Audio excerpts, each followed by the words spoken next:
नमस्कार मंडळी. अवधूत चिंतन श्री गुरुदेव दत्त श्री स्वामी समर्थ महाराज की जय. बघा, आपण आजच्या व्हिडिओमध्ये जाणून घेणार आहोत की अधिक मास महात्म्य अध्याय 11. या मासामध्ये आपण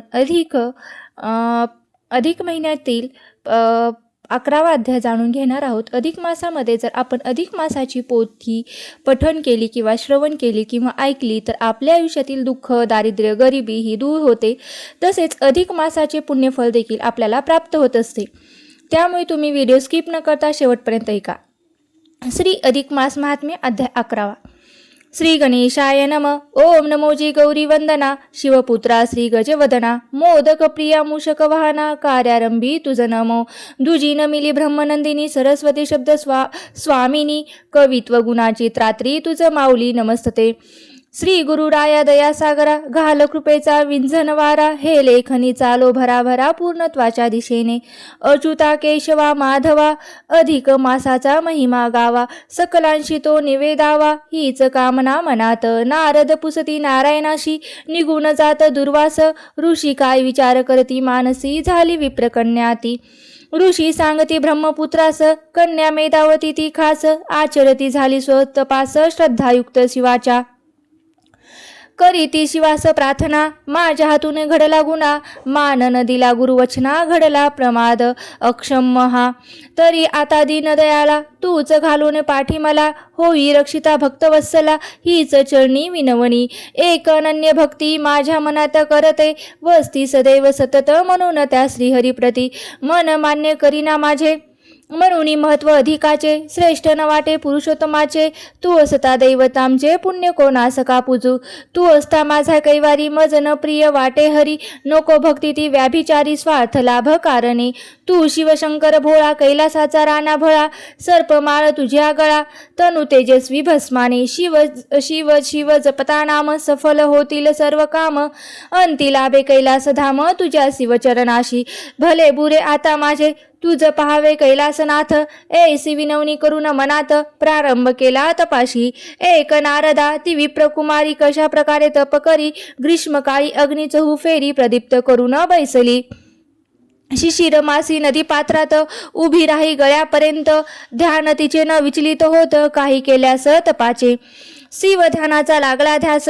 शिवनामाचा लागला लळा. नीळकंठ तो तेने स्मरला. अखंड आपल्या मानसी. ऐसी बहुकाळ लोटता.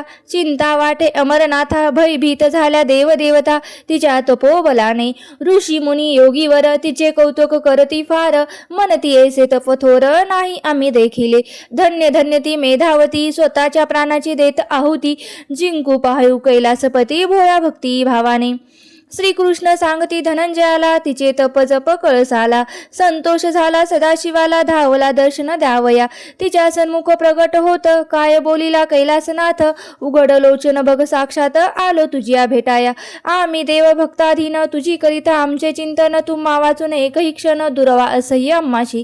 हे ऐकून कानी वाणी. कन्या झाली डोळे उघडुनी. कन्या पाहे डोळे उघडुनी.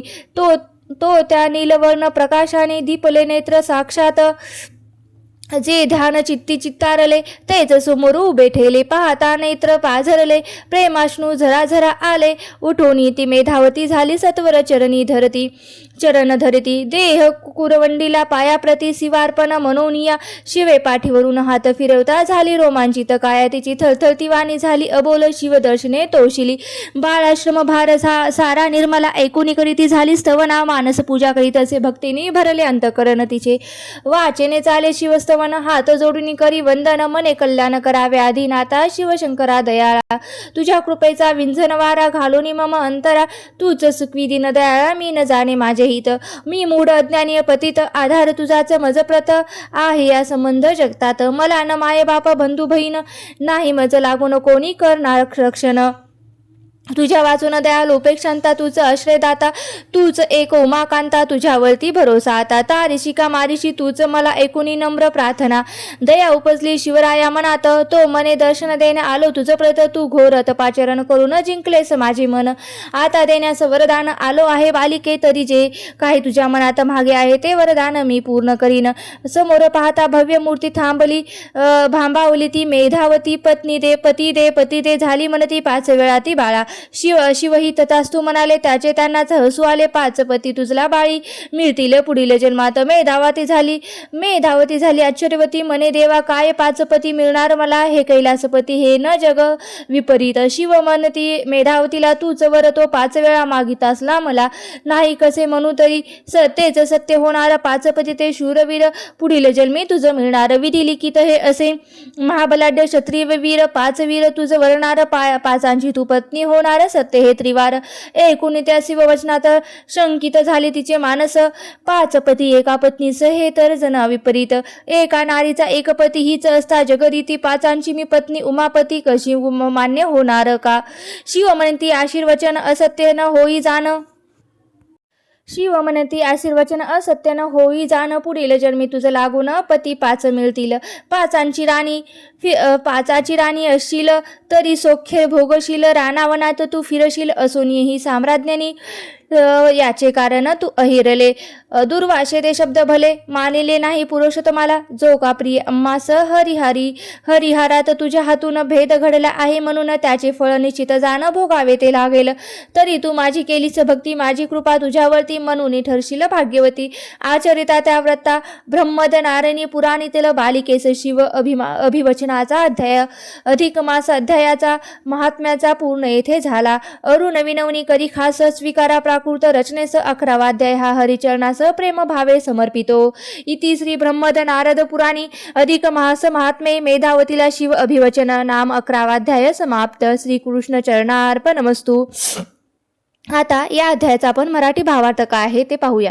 चला, श्री अधिक मास महात्मे अध्याय 11वा. मेधावतीला शिवांचा उपदेश. सूत सांगतात की दुर्वास ऋषी निघून गेल्यावर त्या विप्र कन्येचे ब्राह्मण कन्येने काय केले असे जेव्हा नारदाने नारायण ऋषींना विचारले, तेव्हा ते म्हणाले, जेव्हा तिला जाणीव झाली की आता आपल्याला कोणीच आधार राहिला नाही, पित्यासारखे दुर्वास आपल्याला भेटायला आले होते. त्यांनी आपल्या हिताच्या गोष्टी सांगण्याचा प्रयत्न केला, पण आपण मात्र त्यांच्या सल्ल्याचा अनादर केला. त्यांनी सांगितलेल्या अधिक मासावर अविश्वास दाखवला आणि त्या पुरुषोत्तम मास नाव ठेवून त्याचे मन दुखावले. हे आपल्याकडून खूप मोठा अपराध झाला आहे. याची जाणीव झाल्यावर तिने शिवजींची करुणा भागली. आता शेवटचा उपाय म्हणून ती आपल्या लाडक्या उपास्य देवतेचे कठोर तप करू लागली. तिचे तप इतके कठोर होते की ऐन उन्हाळ्यात ती सभोवती अग्नी प्रज्वलित करून त्यात बसून तप करायची. ऐन कडाक्याच्या उन्हाळ्यात कडाक्याच्या थंडीत गळ्या इतक्या पाण्यात उभी राहून साधना करायची. तिच्या तपाने जेव्हा सीमा गाठली तेव्हा शिवजी तिच्यावर खूप प्रसन्न झाले. त्यांनी तिचे कौतुक करत तिला दर्शन दिले आणि वर माग असे सांगितले. तेव्हा त्या दिव्य दर्शनाने इतकी भांबावून गेली की तिने न कळत मला पती दे, पती दे, पती दे असे 5 वेळा प्रार्थना केली. प्रत्येक वेळी शिवजी तथास्तु म्हणत गेले.